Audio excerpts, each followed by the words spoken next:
Well, I had my foot broke, and I was laid up and couldn't be on my feet.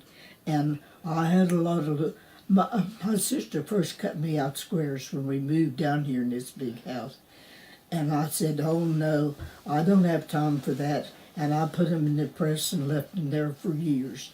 And I never got them out till in 1991 when I had my foot broke and I started piecing quilts then. And I enjoyed it so much that I just kept right on. I've made up at least 70 quilts in my lifetime.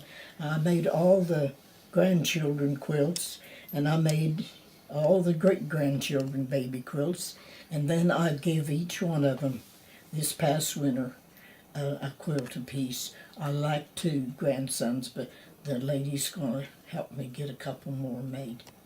When I was growing up, my mother made quilts too, and they had what they called a quilting bee, and she would invite the ladies to come in, and she would fix dinner, and they would quilt all day, and that's how they got their quilts quilted.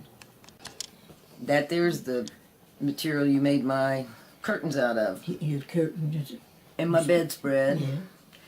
And I recognize these as dresses. Yeah. Oh yeah. Well, there's a lot of them there. Oh, that's the main one I really recognize. These were just little squares sewed together and then made these big squares. And some of them are patterns that I made myself.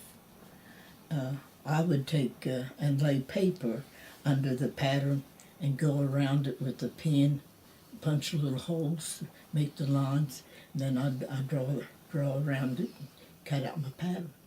That's how I got a lot of my patterns.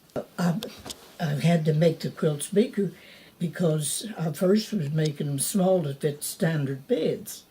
But when the kids begin to get bigger beds, then I added these strips around them to make them, and then extra borders. Some of my borders I have went around them at least 3 times with plain color, and then a print, and then maybe another plain color.